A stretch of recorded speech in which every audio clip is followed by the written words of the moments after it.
Welcome class 12। हम लोग not for profit organization chapter कर रहे हैं और आज पढ़ते पढ़ते पहुंच चुके हैं एक ऐसा टॉपिक में जिस टॉपिक का नाम हम बोल सकते हैं कैलकुलेशन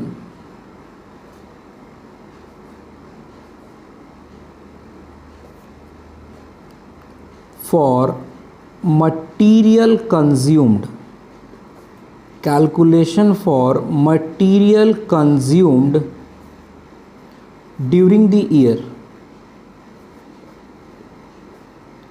ये अपना टॉपिक तो है लेकिन टॉपिक का मतलब समझना चाहिए ना कि ये क्या टॉपिक है। Calculation for material consumed during the year, इसको एक एग्ज़ाम्पल से हम समझाते हैं। सपोज़ आपके क्वेश्चन में ऐसा रहेगा, रिसीट एंड पेमेंट अकाउंट दिया हुआ है। किसका ले ले? Receipt and payment account for the year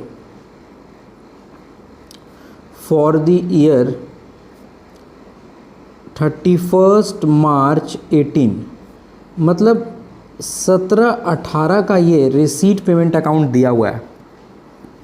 ठीक है, इसका नाम भी लिख लेते हैं तो ज़्यादा बढ़िया रहेगा। सपोज़ ये रिसीट पेमेंट अकाउंट है अपना जीवन रेखा हॉस्पिटल, जीवन रेखा हॉस्पिटल, जीवन रेखा हॉस्पिटल या ट्रस्ट, जो भी चाहो लिख सकते हो। जीवन रेखा हॉस्पिटल, इसका रिसीट और पेमेंट अकाउंट जब हम लोग देखते हैं तो एक हॉस्पिटल में क्या क्या पैसा मिलेगा और क्या क्या खर्च होगा, एक हॉस्पिटल का क्या क्या पैसा मिलेगा और क्या क्या खर्च होगा, इस रिसीट पेमेंट अकाउंट में दिख जाता है। और हमको बहुत बढ़िया से पता है कि इस साइड अपना होता है रिसीट और इस साइड सर होता है पेमेंट्स। दो साइड्स होते हैं ना, मैंने टी शेप में ही सिखाने की कोशिश किया है। लो थोड़ा सा और अमाउंट का कॉलम लगा दे रहे हैं, ज़्यादा शॉर्टकट भी सही नहीं है। ठीक है, इधर पैसा हॉस्पिटल रिसीव करता है और इधर पेमेंट करता है। सपोज़ हॉस्पिटल है तो यहाँ पर कौन सा ऐसा चीज़ है जो ज़्यादा कंज्यूम होता होगा हॉस्पिटल में, बता सकते हो? ज़्यादा कंज्यूम होता होगा, हम बताते हैं। Buy medical equipment, medical equipment 2300, मतलब कि पेमेंट किया गया है 17-18 में, मेडिकल इक्विपमेंट 2300 रुपये का ख़रीदा गया है। तो इसको क्या बोलेंगे? परचेज़ है सर। ये जब भी आप इस तरह का चीज़ देखना, इसको बोला जाता है परचेज़ किए हैं सर, तभी तो पेमेंट किए हैं। और ये किस तरह का परचेज़ है? कैश परचेज़ है, तभी तो यहाँ पर आ रहा। ठीक है, कैश परचेज। ऑब्वियस सी बात है कि हॉस्पिटल है तो मेडिकल इक्विपमेंट्स, ग्लव्स हो गए, इंजेक्शन्स हो गए, है ना, ये सब रेगुलर कंजप्शन होता होगा, रेगुलर, क्योंकि हॉस्पिटल है तो बहुत कंजम्पशन होता होगा। लेकिन आपको पता क्या करना है? मटीरियल कंज्यूम्ड, ये जो चीज़ें हैं एक पर्टिकुलर ईयर में कितना कंज्यूम्ड हुआ है। इस 17-18 में मेडिकल इक्विपमेंट कितना खर्च हुआ है, या मेडिकल इक्विपमेंट पे इस हॉस्पिटल ने टोटल खर्च कितना किया है, ये पता करना है। तो सर खर्च पैसा तो निकला है 2300 रुपया, तो यही खर्च हुआ होगा? नहीं, आपको एग्जैक्ट फिगर पता करना है। 2300 रुपया तो अभी आपने खरीदा है इस साल में, आपको क्या पता करना है, अमाउंट डेबिटेड। हम लोग क्या पता करना चाह रहे हैं, हम लोग कौन सा अमाउंट डेबिट होगा, amount debited to income and expenditure account. देखो डेबिटेड वर्ड यूज़ कर रहे हैं, इनकम एक्सपेंडिचर अकाउंट का एक्सपेंडिचर साइड में कितना अमाउंट डेबिट होगा ये पता करना है। इसी को हम लोग बोलते हैं कंजम्पशन। कितना साल भर में कंजम्पशन हुआ है हमको पता करना है। ये तो परचेज है, ये तो परचेज किए हैं इस साल में, हमको पता करना है टोटल कंजम्पशन 17-18 में कितना हुआ है। टॉपिक अपना ये है, ये मेडिकल इक्विपमेंट कितना कंज्यूम हुआ है 17-18 में, ये पता करना है। तभी तो जाके इनकम एक्सपेंडिचर साइड में, इनकम एक्सपेंडिचर अकाउंट में एक्सपेंडिचर के साइड में लिख सकेंगे। ठीक है, तो क्वेश्चन में आपको एक ये दिया रहेगा और इससे रिलेटेड इंफॉर्मेशन कुछ ऐसा दिया हो सकता है,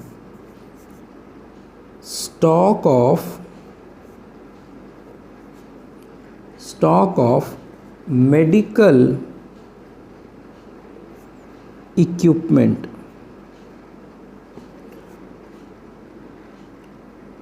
1 अप्रैल 2017, 31 मार्च 2018। साल के शुरुआत में मेडिकल इक्विपमेंट था हॉस्पिटल के पास 1200 और साल के अंत में मेडिकल इक्विपमेंट बच गया है हॉस्पिटल के पास 800। तो ये जो तीन चीज़ें आपको रेड पेन से दिख रही हैं, ये तीन अमाउंट, इसका काम हम सिखा रहे हैं। देखिए इसका काम कैसे होगा। चलो ना ऐसे ही सोचते हैं, ये अपना हॉस्पिटल है, हॉस्पिटल है तो थोड़ा सा ड्राइंग अलग कर देते हैं, हर बार ड्राइंग अच्छा भी नहीं लगता है। ये अपना जो है हॉस्पिटल है,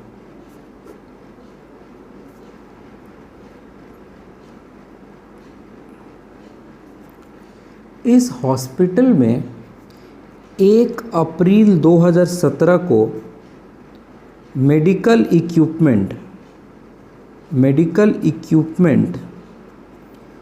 1200 रुपये का इसमें था पहले से। जब हम साल शुरू किए तो मेडिकल इक्विपमेंट हॉस्पिटल में पड़ा हुआ था 1200। पूरा 1 साल हॉस्पिटल चला, पूरा 1 साल हॉस्पिटल चला। 31 मार्च 2018 को मेडिकल इक्विपमेंट, अब हॉस्पिटल के पास कितना पड़ा हुआ है 800। जब साल शुरू हुआ था तो मेडिकल इक्विपमेंट हॉस्पिटल के पास था 1200 और साल के अंत में मेडिकल इक्विपमेंट हॉस्पिटल के पास पड़ा हुआ है 800। तो पूरा साल में कितना कंज्यूम हुआ? तुरंत चिल्लाकर बोलोगे सर 1200 पहले था इक्विपमेंट, अब 800 का इक्विपमेंट है तो 400 कंज्यूम हुआ है। नहीं, एक चीज़ तो बताना भूल गए। साल के बिगनिंग में 1200 मेडिकल इक्विपमेंट तो था, साल में, पूरे साल में हमने परचेज भी किया है, कुछ खरीदा भी है मेडिकल इक्विपमेंट। कितना मेडिकल इक्विपमेंट खरीदा है? 2300 रुपये का। अब थोड़ा समझने में ज़्यादा अच्छा लगेगा। सर साल के शुरुआत में मेडिकल इक्विपमेंट था हॉस्पिटल के पास 1200, बिजनेस चलने लगा, हॉस्पिटल चलने लगा, तो उसी साल मतलब 17-18 में ही हम लोग 2300 का और मेडिकल इक्विपमेंट खरीद लेते हैं। हॉस्पिटल चल रहा, क्लोजिंग डेट आ गया। अब जो है मेडिकल इक्विपमेंट 800 का ही पड़ा हुआ है गोडाउन में, मतलब हॉस्पिटल में। तो आपको बताना है कि इस 17-18 के दौरान कितना मेडिकल कंज्यूम हुआ है। मेडिकल इक्विपमेंट कितना कंज्यूम हुआ है आपको ये बताना है। कैसे पता चलेगा सर, ये कैसे पता चलेगा? तो पहली बात तो आपको हम बता दें कि ओपनिंग स्टॉक दिया हुआ है, क्लोजिंग स्टॉक दिया हुआ है। ये मेरा ओपनिंग स्टॉक है, ये मेरा क्लोजिंग स्टॉक है, और ये मेरा परचेज ड्यूरिंग द ईयर, जो स्टॉक हमने ख़रीदा है पूरे साल में वो दिया हुआ है। तो इस पूरे क्वेश्चन में सिर्फ स्टॉक ही दिया हुआ है, opening stock, closing stock, purchase of stock, कहीं भी क्रेडिटर का बात नहीं है। तब इस तरह का सम कैसे बनेगा? बहुत इजी है, यहीं पे बता देते हैं। ये मत भूलिएगा, ये दोनों एडजस्टमेंट है और ये वन टाइम आएगा। रिसीट पेमेंट का चीज़ वन टाइम आता है। इनकम एंड एक्सपेंडिचर अकाउंट बनाते हैं। फॉर द ईयर 17-18 भी लिख सकते हो या 31 मार्च 18, फॉर द ईयर एंडेड 31 मार्च 18। हमको पता है कि इसका दो साइड होता है। सॉल्यूशन देखो, सॉल्यूशन कर रहे हैं। ये वाला इसका इनकम साइड होता है, ये वाला इसका खर्च वाला साइड होता है, एक्सपेंडिचर साइड, डेबिट क्रेडिट। ये हमको पता है कि इसका दो साइड होता है। स्टॉक एक तरह का खर्च है तो इधर आएगा। सबसे पहले आप लिखेंगे to opening stock medical equipment, to opening stock of medical equipment, ये वाला अमाउंट को बैठाएंगे 1200। Add net purchase, net purchase, net purchase पता है कैश और क्रेडिट होता है। क्वेश्चन में क्रेडिटर से रिलेटेड कुछ था नहीं, तो ये मानेंगे सिर्फ और सिर्फ कैश परचेज ही हुआ है। फिर से एक बार बताते हैं। ऐड नेट परचेज मतलब जो स्टॉक आप खरीदे हैं, तो कैश देकर स्टॉक खरीदे हैं 2300 रुपये, उधारी का कोई स्टॉक नहीं खरीदे हैं, तो सिर्फ कैश ही परचेज यहाँ पर नेट परचेज है। 2300 रुपया, 1200 पहले था हॉस्पिटल में, 2300 रुपये का और माल आ गया, तो टोटल माल कितना हो गया हॉस्पिटल में? 3500 का मेडिकल इक्विपमेंट हॉस्पिटल में है।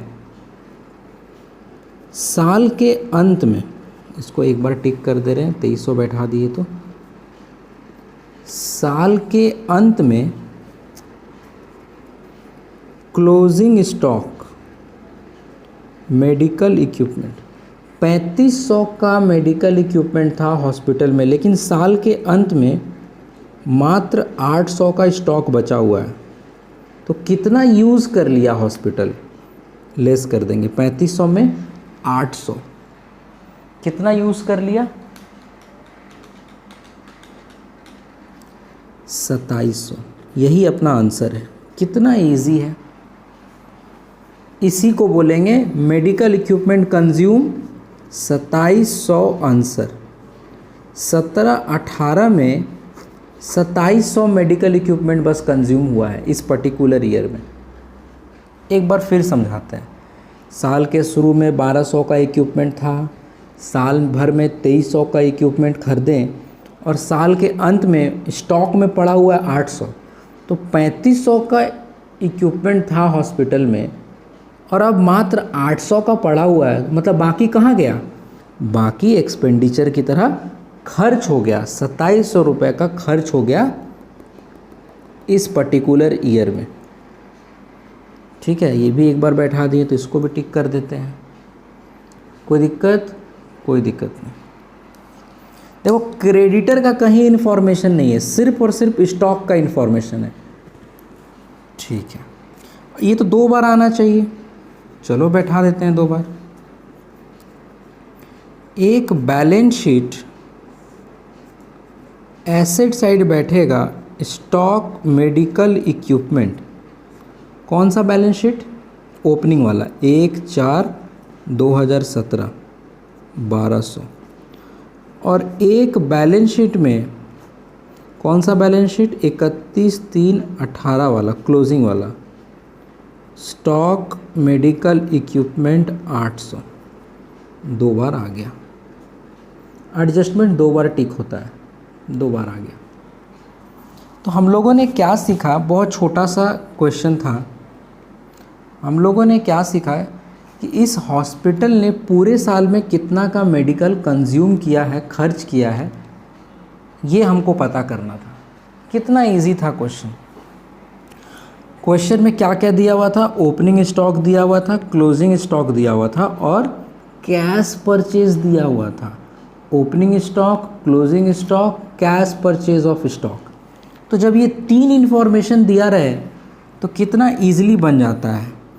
2 ओपनिंग स्टॉक लिखेंगे, उसमें ऐड करेंगे परचेज और लेस करेंगे क्लोजिंग, तो पता चल जाएगा कंजम्पशन उस पर्टिकुलर ईयर का। ये एक तरह का सम हुआ, ये एक तरह का सम हुआ जिसमें ओनली, ऐसे लिख देते हैं हम, ओनली स्टॉक इंफॉर्मेशन गिवन। ये हम लोगों ने क्या सीखा, ऐसा क्वेश्चन जहाँ पर सिर्फ स्टॉक का इंफॉर्मेशन दिया हुआ है। क्या मिसिंग है, क्रेडिटर वाला कोई ट्रांजैक्शन है ही नहीं इसमें, तो तब इस तरीके से बना लेना, सबसे इजी तरीका, opening, add purchase, less closing. जब सिर्फ और सिर्फ स्टॉक के बारे में डिटेल दिया रहेगा, कोई क्रेडिटर क्वेश्चन में नहीं रहेगा, तब डायरेक्ट ऐसे कर देना, सम बन जाएगा। एक और तरीका सिखाते हैं विथ क्रेडिटर लेकर, मतलब इस क्वेश्चन में स्टॉक भी रहेगा, स्टॉक का भी डिटेल रहेगा और क्रेडिटर्स का भी डिटेल रहेगा, तब सम कैसे बनेगा वो सिखाते हैं। आइए एक तरह का और क्वेश्चन देखते हैं इसी से रिलेटेड। देखिए मेडिसिन्स को इस बार हमने ले लिया है। 1/4/2017 ओपनिंग मेडिसिन, स्टॉक, देखिए स्टॉक और क्रेडिटर दोनों है इस बार, है ना। अपने पास ओपनिंग स्टॉक दिखा रहा है, ओपनिंग क्रेडिटर दिखा रहा है। क्रेडिटर जिसे हम उधारी में सामान खरीदते हैं, है ना। अपने पास क्लोजिंग स्टॉक है और अपने पास क्लोजिंग क्रेडिटर भी है इस क्वेश्चन में।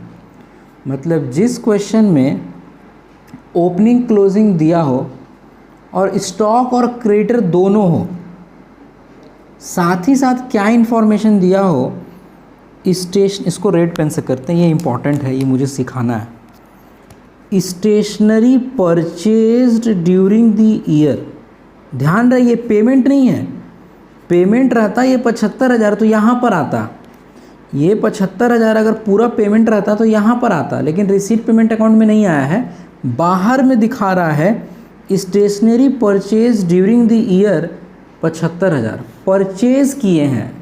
ऐसा कहीं नहीं बोला है कि इसी साल पेमेंट किए हैं, ये बस इन्फॉर्मेशन है, ये इन्फो है, इन्फॉर्मेशन दिया हुआ है कि 75,000 का मेडिसिन परचेज किया गया है 17-18 में।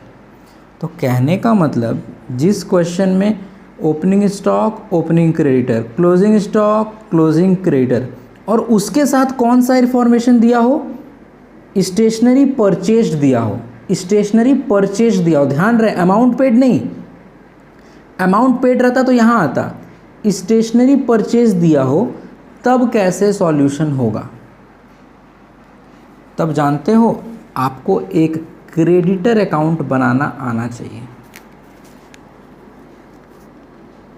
चलिए एक क्रेडिटर अकाउंट बनाते हैं। ये हम लोग बचपन में सीखे हैं 11 में, तो एक क्रेडिटर अकाउंट बनाने में ज़्यादा वक्त नहीं लगेगा, टी शेप में हम बनाकर आपको सिखा देते हैं। Creditor account, debit credit, liability है तो स्टार्ट होगा इधर से, बाय बैलेंस BD, ओपनिंग वाला, ओपनिंग वाला अपना कितना है 1/4/11,000, ठीक है। क्लोजिंग इसका किधर आता है, यहाँ आता है, to balance CD, closing, closing कितना दिया हुआ क्रेडिटर का 23,000, तो ये एक बार बैठ गया, ये एक बार बैठ गया। ठीक है, ठीक है। बहुत सारा क्वेश्चन में एडवांस दिया रहता है, इस क्वेश्चन में नहीं है एडवांस वर्ड। ठीक है, इस क्वेश्चन में नहीं है लेकिन सिखा दे रहे हैं। अगर ओपनिंग एडवांस रहा तो इधर लिखना टू बैलेंस बीडी, इसको बोलते हैं ओपनिंग एडवांस। बहुत सारा क्वेश्चन में रहेगा, इस क्वेश्चन में नहीं है इसलिए नील कर दे रहे हैं। बाय बैलेंस सीडी, इसको बोलते हैं क्लोजिंग एडवांस। ये भी इंफॉर्मेशन क्वेश्चन में नहीं है, इसको डैश कर देते हैं, कोई दिक्कत नहीं। तो ओपनिंग एडवांस यहाँ आता है, क्लोजिंग एडवांस यहाँ आता है। क्वेश्चन में एडवांस वाला इंफॉर्मेशन नहीं दिया हुआ, लेकिन बताना था तो बता दिए। अब इसको बैलेंस करेंगे, अब इसको बैलेंस करेंगे। किस साइड लग रहा है कि ज़्यादा है, इस तरफ ज़्यादा है। 23,000, 23,000 कितना ज़्यादा है, कितना ज़्यादा है,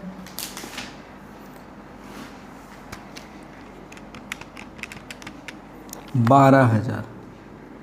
तो बैलेंसिंग फिगर जब इधर आएगा तो उसका नाम होता है बाई परचेज, मतलब उधारी में खरीदे हैं। ये क्रेडिट परचेज को शो कर रहा, बाई परचेज 12,000। ठीक है, अभी देखो ये बैलेंसिंग फिगर है। बैलेंसिंग फिगर किधर आया, इधर आया। अगर बैलेंसिंग फिगर इधर आता तो क्या आता जानते हो, टू बैंक आता। अगर बैलेंसिंग फिगर इधर आता तो टू बैंक आता, मतलब जो क्रेडिटर को पेमेंट किए हैं वो आता। ज़्यादातर यही आएगा। ठीक है, क्रेडिट परचेज हम लोग क्रेडिटर अकाउंट क्यों बनाते हैं आपको हम बता दें मोटिव। क्रेडिटर अकाउंट क्यों बनाएं, to find out credit purchase. हम लोग क्रेडिटर अकाउंट बनाते हैं क्रेडिट परचेज पता करने के लिए। सर बहुत ही गलत आप कर दिए, बोलिए कैसे। क्वेश्चन में ही तो परचेज दिया हुआ है सर 75,000, स्टेशनरी परचेज 75,000, तो फिर क्यों पता कर रहे हैं आप क्रेडिट परचेज। अरे अब तो तुमको पता चल गया कि स्टेशनरी, क्या नाम है, स्टेशनरी है क्या है वो, यहाँ मेडिसिन वर्ड होगा ना, मेडिसिन स्टेशनरी लिख देते हैं, मेडिसिन स्टेशनरी। मेडिसिन स्टेशनरी जो है 75,000 का खरीदे तो हैं, लेकिन 75,000 में से 12,000 जो है वो मेरा क्या है, क्रेडिट परचेज है। तो बाकी मेरा क्या है, बाकी मेरा क्या है 75,000 का अगर हम मेडिसिन परचेज़ किए हैं टोटल, तो 12,000 क्रेडिट परचेज़ किए हैं, तो बाकी क्या होगा, कैश परचेज होगा। बाकी कैश परचेज होगा 63, इसको बोलते हैं कैश परचेज। तो आपको क्रेडिट परचेज पता करके कैश परचेज निकालना आना चाहिए। देखो रिसीट पेमेंट अकाउंट में मिसिंग था ना, जानते हो क्या मिसिंग है, 63,000 मिसिंग है इस तरफ कैश परचेज। खैर आपको वो निकालना सीख, ये बस यूं ही बता दिया आपको कि क्रेडिट परचेज और कैश परचेज मिलकर है 75,000, दोनों मिलकर है 75,000। आपने बाइफरकेट करना आना चाहिए। क्रेडिटर अकाउंट क्यों बनाए sir, to find out credit purchase. ठीक है, इसके बाद क्या करेंगे सर, इसके बाद कुछ नहीं, इसके बाद जो सिखाए हैं वही करेंगे, यही बस सिखाना था हमको। इनकम यहाँ से जैसे सिखाए थे वैसे ही काम होगा। एक्सपेंडिचर अकाउंट कौन सा ईयर है, 17-18। लो एकदम शॉर्टकट में बना देते हैं। To opening stock, opening stock कितना क्वेश्चन में दिया हुआ है, 21,000। ऐड करते हैं नेट परचेज, और नेट परचेज हमको पता है कैश परचेज कितना 63 और क्रेडिट परचेज 12,000। नेट परचेज हो गया 75,000। बिना क्रेडिटर अकाउंट बने भी ये निकल जाता, लेकिन आगे काम आएगा इसीलिए सिखाएं। 96 less closing stock, closing stock कितना दिया हुआ है, 18,000 दिया हुआ है।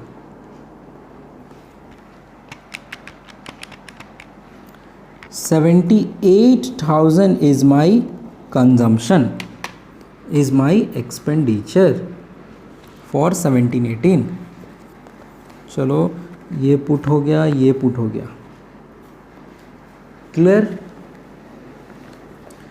क्रेडिटर अकाउंट क्यों बनाए, to find out by purchase. ये क्रेडिटर अकाउंट नहीं बनाते तो भी मेरा ये सम बन जाता, बोलो क्यों। ओपनिंग दिया हुआ है, क्लोजिंग दिया हुआ और नेट परचेज तो दिया हुआ था सर, बेकार ही ना आप बनाए। और हमको यही तो चाहिए था, ओपनिंग, नेट परचेज और क्लोजिंग। तो आप ये क्यों बनाए, अरे सिखाने के लिए बनाए। सिर्फ शॉर्टकट वालों के लिए तो हम बता देंगे कि देखो ओपनिंग दिया हुआ है स्टॉक का, क्लोजिंग दिया हुआ है स्टॉक का, और नेट परचेज दे दिया है क्वेश्चन में, तो डायरेक्ट बना दो, ये वाला आंसर आ जाएगा, opening add net purchase less closing.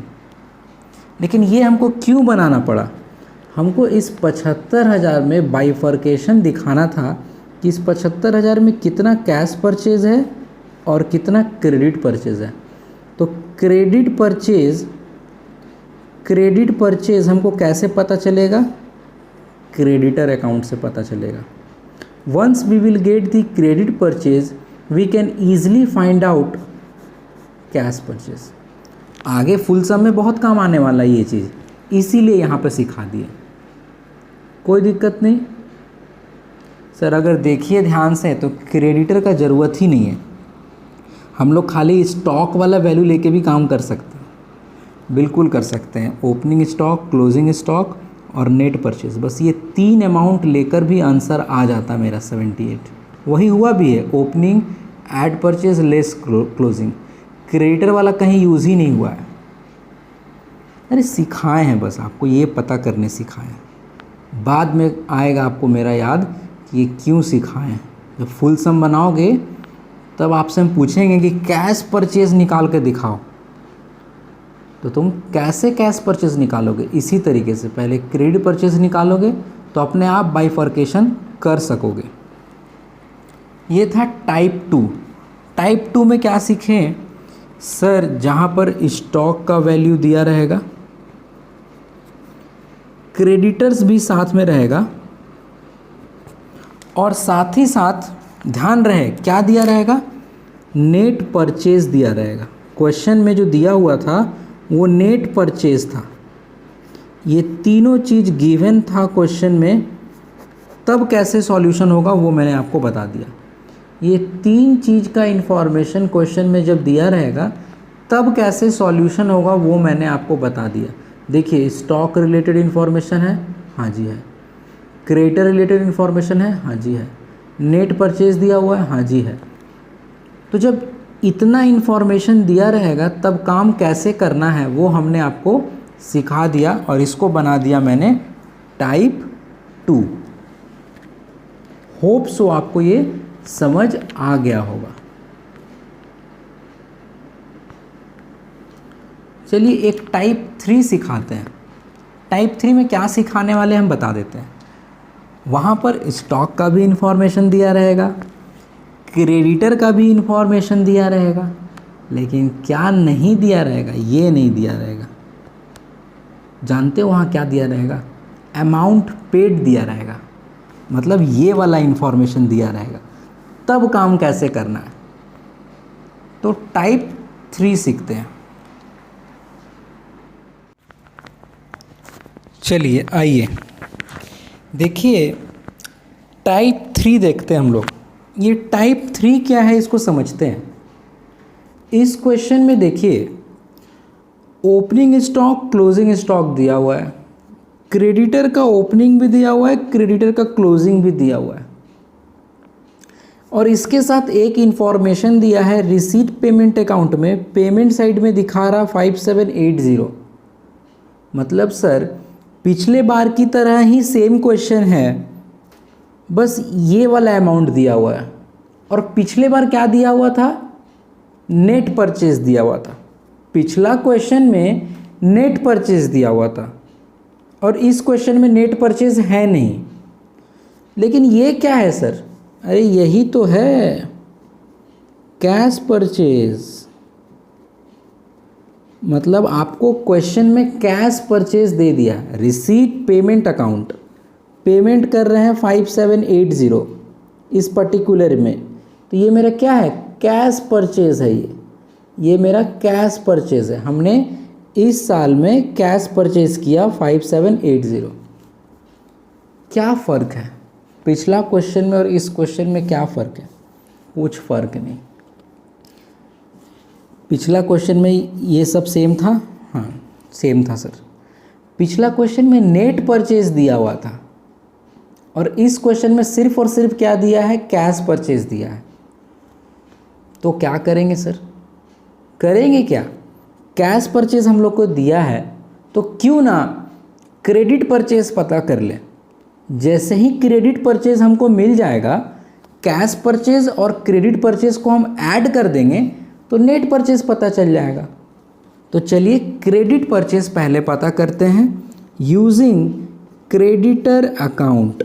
यहाँ तो कंपलसरी हो जाता है क्रेडिटर अकाउंट को बनाना, यहाँ तो कंपलसरी हो जाता है क्रेडिटर अकाउंट को बनाना। देखिए अलग अलग स्कूल में अलग अलग तरीके से पढ़ाया जाता है इस चैप्टर को। कुछ लोग स्टेटमेंट वाइज में ही पूरा सॉल्व कर देते हैं, तो अगर किसी को दिक्कत होगा तो हम वैसे भी बताने में कोई दिक्कत नहीं है, लेकिन वो हम लाइव में बता पाएंगे। ये सबसे इजी हमको लगता है, गलत होने का चांसेस बड़ा कम हो जाता है। बाई बैलेंस बीडी, ओपनिंग यहाँ, क्लोजिंग यहाँ। सर क्रेडिटर अकाउंट क्यों बना रहे हैं? चलो बैठाते हैं। क्या मोटो है क्रेडिटर अकाउंट बनाने का? ओपनिंग यहाँ बैठा दिए, क्लोजिंग यहाँ बैठा दिए। क्रेडिटर अकाउंट बनाए क्यों है sir? To find out credit purchase, to find out credit purchase. देखिए बैलेंसिंग फिगर कितना आता है, बाई स्टॉक परचेज है ना, या इसको आप बोल सकते हो क्रेडिट परचेज। अंडरस्टूड है, क्रेडिटर अकाउंट में तो क्रेडिट परचेज ही होगा। कितना आ रहा है क्रेडिट परचेज अपना? क्रेडिट परचेज है 260, बैलेंसिंग फिगर। अपना बैलेंसिंग फिगर आया 260। अब हमारे पास कैश परचेज भी है और क्रेडिट परचेज भी है, तो चलो एक छोटा सा यहाँ काम कर लेते हैं। Cash purchase plus credit purchase is equal to net purchase. Cash purchase है 5780, क्रेडिट परचेज अकाउंट से पता कर लिए 260, तो टोटल नेट परचेज कितना हो गया? टोटल नेट परचेज हो गया 6040। 6040 ये है हमारा नेट परचेज। अब हमको नेट परचेज मिल गया तो करें क्या? एक बार इसको टिक कर देते, ये तो बैठा लिए ना। अब हमको नेट परचेज मिल गया तो हम करें क्या? बहुत ही सिंपल है, 1 मिनट और होगा और ये आपके सामने सॉल्व हो जाएगा। Income and expenditure account, income थोड़ा सा सेड आ रहा, income and expenditure account 1718।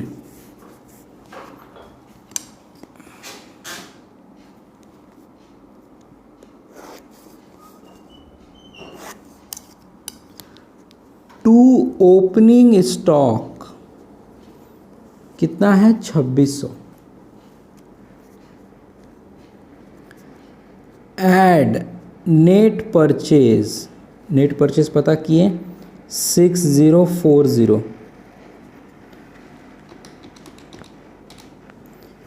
8640 less क्या करते हैं इससे, क्लोजिंग स्टॉक कितना दिया हुआ है 4600 हमको क्या पता चल गया, हमको पता चल गया कंजम्पशन, मटेरियल कंज्यूम्ड 4040। अच्छा आंसर भी आया है 4040।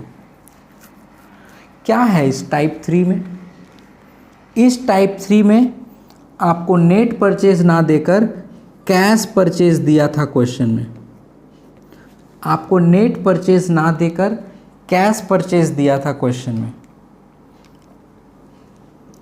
तो काम कैसे होगा सर, क्रेडिट परचेज पता कर लेंगे क्रेडिटर अकाउंट से, फिर नेट परचेज मिल ही गया और फिर पता कर लेंगे कंजम्पशन, कोई दिक्कत नहीं। अब सर ये तो एक बार टिक हुआ है, हाँ एक बार अकाउंट में आया, और ये कहाँ कहाँ आएगा, अब ये बताने का ज़रूरत है क्या, ये ओपनिंग बैलेंस शीट में आएगा 2600 एसेट साइड में और क्रेडिटर है लाइबिलिटी साइड में। ये कहाँ पर आएगा, क्लोजिंग बैलेंस शीट में आएगा। स्टॉक है तो एसेट साइड में 4600 और क्लोजिंग बैलेंस शीट का लाइबिलिटी साइड में क्रेडिटर आएगा 2660। 2 बार आ जाएगा, एक बार अकाउंट में आया ना जी क्रेडिटर वाला चीज़, और एक बार क्रेडिटर वाले ही दोनों ना, क्रेडिटर वाला एक बार अकाउंट में आ गया और एक बार ओपनिंग बैलेंस शीट में ये आ जाएगा, ये आ जाएगा क्लोजिंग बैलेंस शीट में। सर स्टॉक भी 2 बार आना चाहिए, हाँ देखो ना स्टॉक एक बार यहाँ आ गया ना, ओपनिंग और क्लोजिंग एक टिक लगा दिए, ओपनिंग और क्लोजिंग। ये एक बार और आएगा, ये ओपनिंग बैलेंस शीट का एसेट साइड में आएगा, ये क्लोजिंग बैलेंस शीट का एसेट साइड में आएगा, हो गया डबल। तो ये था total topic calculation for material consumed, calculation for material consumed during the year. कुछ नहीं, ओपनिंग उसके साथ नेट परचेज माइनस क्लोजिंग, ये करना आना चाहिए आपको।